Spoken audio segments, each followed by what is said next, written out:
एक सुंदर गांव में एक बुद्धिमान नारी रहती थी। उसका नाम था लीला। वह गांव की सभी समस्याओं का समाधान निकालती थी और लोगों की मदद करती थी। गांव के लोग उसे बहुत सम्मान देते थे। एक दिन गांव में एक प्रसिद्ध ऋषि आए। उनका नाम था आनंद। ऋषि ने गांव में शांति और प्रसन्नता देखकर लीला की प्रशंसा की। उन्होंने कहा, हे लीला, तुमने इस गांव को बहुत खुशहाल बनाया है। तुम्हारी बुद्धि और करुणा से लोग बहुत लाभान्वित हुए हैं। लीला ने विनम्रता से कहा, महात्मा, यह मेरा कोई विशेष गुण नहीं है। मैंने भी जीवन में बहुत संघर्ष किया है। मैंने देखा है कि दुख और सुख जीवन का हिस्सा है। हमें इन दोनों का सामना करने की शक्ति होनी चाहिए।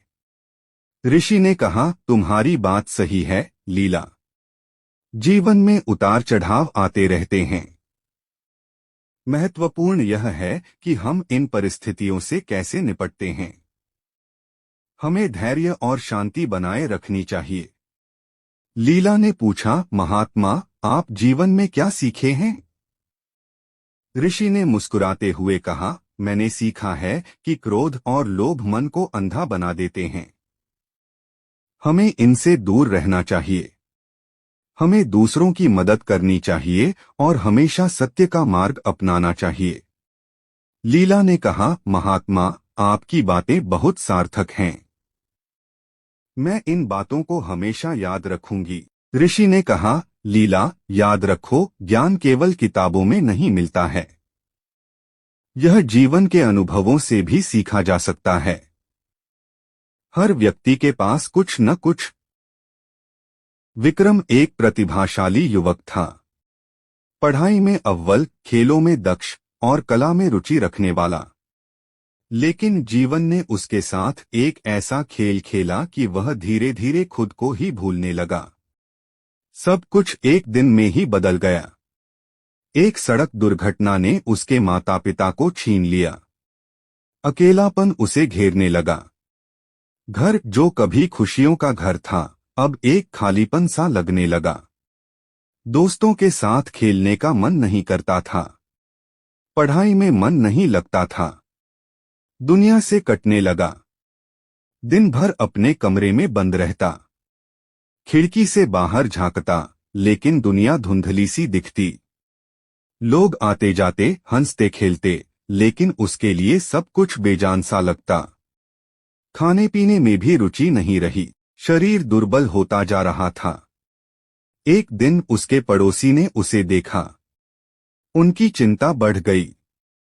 उन्होंने समझाया, विक्रम, इस तरह से जीवन व्यर्थ नहीं जाएगा।